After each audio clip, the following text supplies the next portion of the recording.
de bi peşengiya Celadet Ali Bedirxan Diwarê Ziman û Çanda Kurdî tê tovê roşçoreşeka mezin hate reşandin û kovara hewarê bi latînî dest weşanê kir. Ji ber veyekê em jin çawa ku jiyana xwe bi giyanekî azad ava dikin, divê jiyana azad jî bi zimanê xwe ava bikin. Li şûna ku em tenê bibêjin ku em xwedî li zimanê dayîkê derkevin, divê em di heman demê de bibêjin ku em xwedî li zimanê jinê û azadiyê derkevin. Îsal em ê bi duruşma her der Kurdî bi armanca bilindkirin û berfirekirina tekoşîna şikandina tecrîda li ser zimanê Kurdî û perçeyek jî tecrîda li ser Rêzdar Abdullah Öcalan û tecrîda giştî ya li ser tekoşînan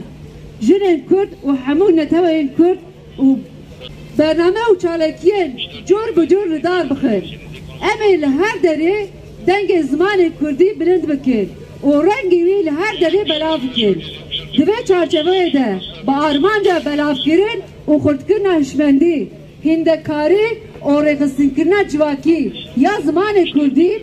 her wiha bi daxwazên fêrbûna zimanê Kurdî û perwerdehiya bi Kurdî. Ji îro heta yekî hezîranê li hemû bajar û navçeyên Kurdistanê û li gelek bajar û navçeyên Tirkiyeyê mîting, meş, daxuyanî, girseyî belavkirina bi sed hezar belavokan bi bernameyên gel, konser, mihrican, şahî, panel, form û her wekî din bên li daxistin. Em bi boneya salvegera not û duduyan a kovara hewarê Nemir Celadet Ali Bedirxan û hemû hevalên wî,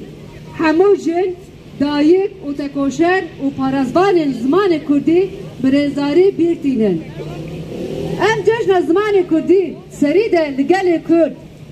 li Rêzdar Abdullah Öcalan, li hemû jin û dayîkên Kurd,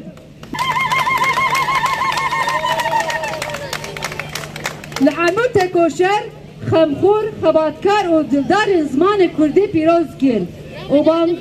û bang û gazî li hemû gelê xwe yê Kurdistanê û li her derê cîhanê